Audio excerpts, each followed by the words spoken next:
Hey everybody, we're going to be looking at solving equations. We're going to start with 3x is equal to 6, and I want to present a method to you that I don't believe I've shown in the past, and I'm hoping allows you to understand what kind of builds up an equation and how we break it down. So I want to look at 3x is equal to 6. It's a very simple example, but I think it gets the point across. And then we'll do a more complicated one after that. I want to look at x, and I do this all the time. So this is a particular method that really makes me aware of what's happening to x. So if I look at the left side of this equation, what's happening to x? It's being multiplied by 3. So I kind of look at that and say it's being multiplied by 3. I end up with 3x, and when I have what this is, I say, well, 3x is equal to 6. And usually when we're presented with this method, this is about how much we're given, and then we have to say, okay, how do I get what my answer is?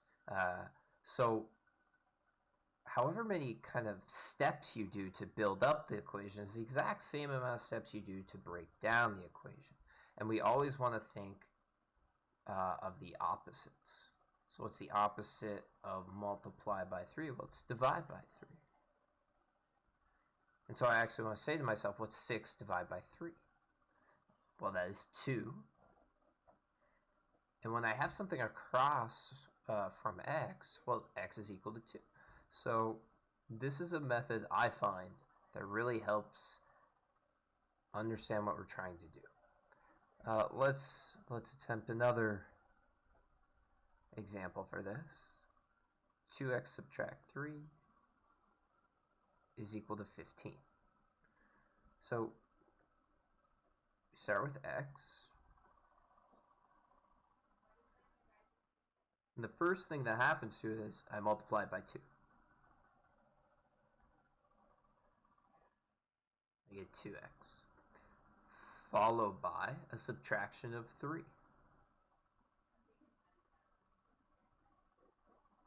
I get 2x minus 3. Now, what is 2x minus 3 equal to? Well, that would be 15, the right side of our equation. And now we want to do the exact same amount of steps to figure out what x is equal to. So we also want to think of the opposite step. So what's the opposite of subtract 3? Well, we want to add 3 to 15. That will give us 18. And then finally, instead of multiplying by 2, down here we're doing the opposite of dividing by 2. 18 divided by 2 is equal to 9. So therefore, x is equal to 9. Now, I also want to show an example. This will be the last one we do using this particular method that maybe highlights a different way to think about this.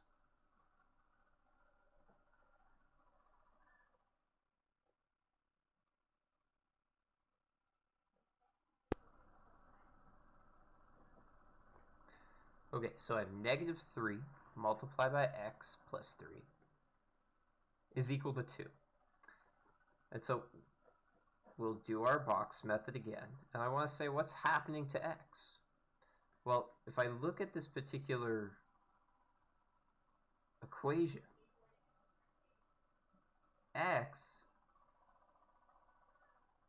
gets added with 3, and after that it gets multiplied by negative 3. So my first step is x plus 3.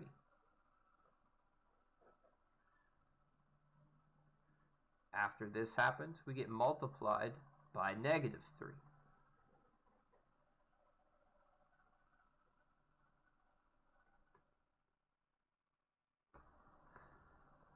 This really shows the difference of what an equation is going to look like if we're multiplying x by something first versus if we're adding something to x first. This pattern recognition is very important because it often allows us to create this first step. In both of these examples, the equation fundamentally looks different because what's fundamentally happening to x is quite different in both cases. So now that we've kind of built this equation up, it's equal to 2. So let's now do the opposite processes. What was the opposite of multiplying by -3? That would be dividing by -3. Okay, so this is -2 over 3. The opposite to adding 3 is subtracting 3. So my answer ends up to be -3 2/3. This is what x should be equal to.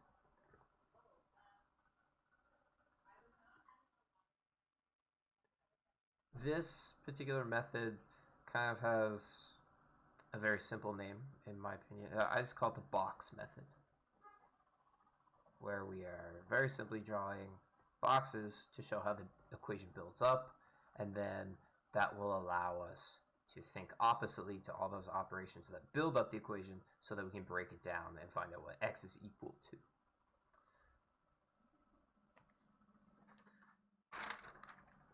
Now, aside from this, what we're trying to kind of aim towards is a different way of looking at things, which it doesn't really have much of a name. I would just call it how we regularly solve equations in high school math and high school science. So we'll start with our first example of this. Start with x over 2 plus 4 is equal to 7. So we want to examine this equation. We want to also be asking ourselves what's happening to x. Well, the first thing that happens is it gets divided by 2, and then it gets added with 4. So what I now want to do is the opposites of those processes in kind of the reverse direction, just like the box method was showing. So the first thing I'll do is I'll subtract 4 from both sides. And I'll say x divided by 2 is equal to 7 subtract 4. Well, 7 subtract 4 is 3. And so I'm slowly breaking down this equation. I'm saying, okay, well, now what's happening to x? Divide by 2, let's multiply it by 2. And I'll kind of write that like so. Multiply by 2, multiply by 2. So now x is equal to 3 multiplied by 2. 3 multiplied by 2 is 6. So lastly, we'll put a box around our answer. We'll circle that answer so that it's clear and easy to see. And I think the best way of actually doing any of this is just practice, practice, practice, and lots of examples, seeing a lot of different ways for this to be presented. So we'll do another example. Do -3x subtract 4 is equal to 11.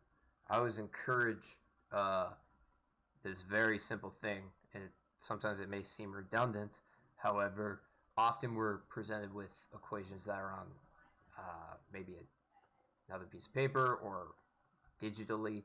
I always encourage for you guys to write that down.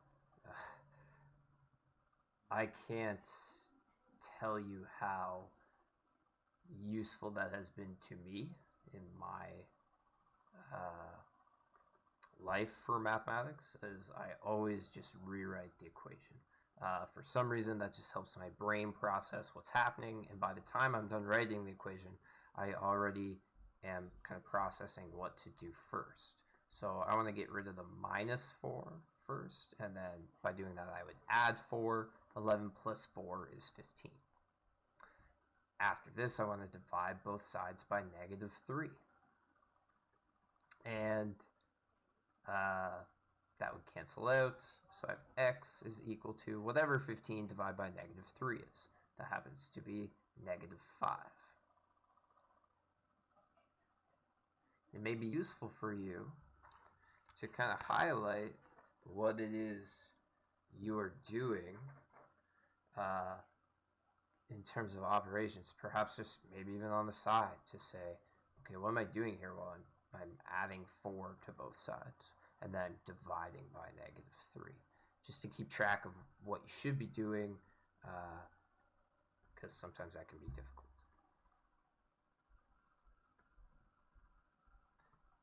Okay, let's try another example. This one will look a little bit different. We have 2x subtract 4 is equal to 4x plus 5. And as I write this down, I really don't like these minus 4s. I will, as soon as I write that down, I say, okay, I want to add 4 to both sides. Once I do that, it's gone. And then if I add 4, that one stays the same. But 5 plus 4 is 9. So I have 4x plus 9. Now what I want to do is take 4x from both sides. So if I take 4x from here, it's gone. And 2x subtract 4x is the operation I'm trying to do. So that's going to give me negative 2x is equal to positive 9. And I want to kind of bring the attention back to our original equation, which had x's on both sides and numbers on both sides. We often refer to this process as either combining or gathering your like terms.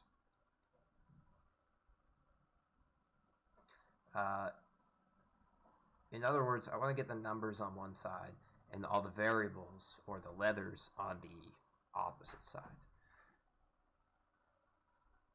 Here we end up with an equation that we should recognize. We want to divide by negative 2 both sides. So x is equal to 9 divided by negative 2. That would be negative 4.5.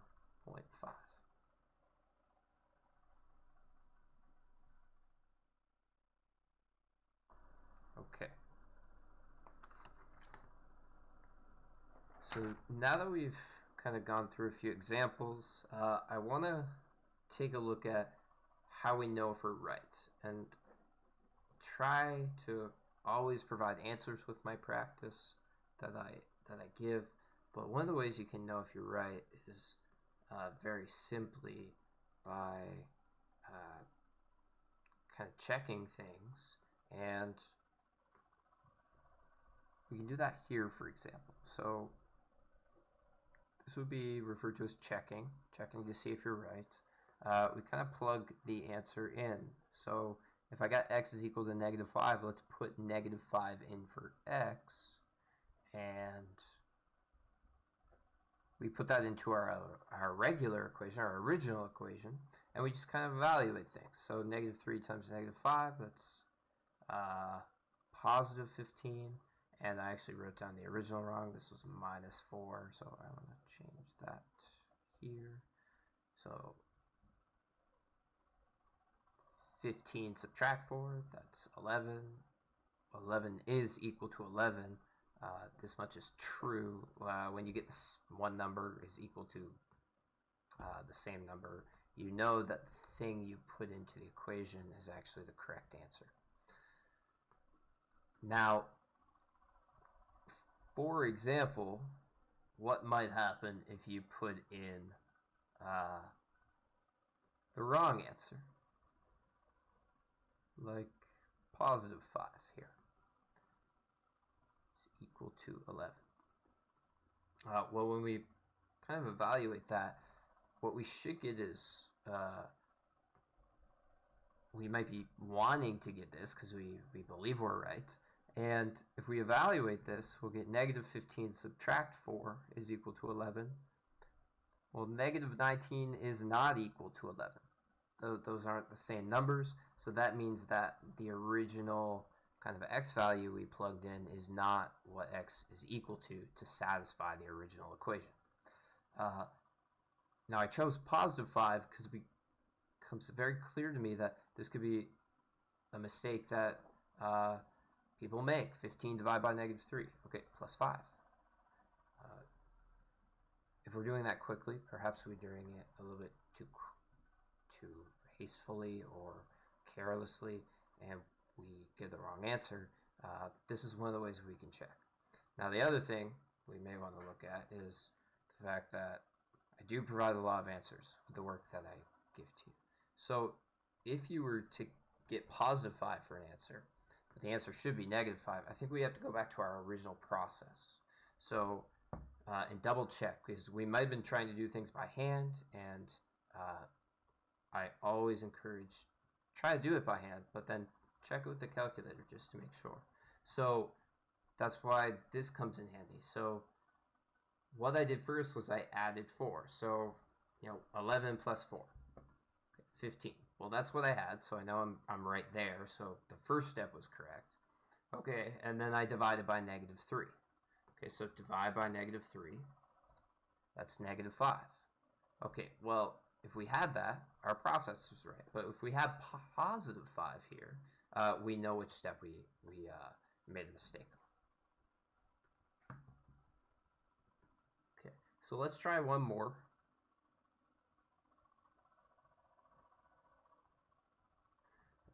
Let's try another one of these gathering-like terms.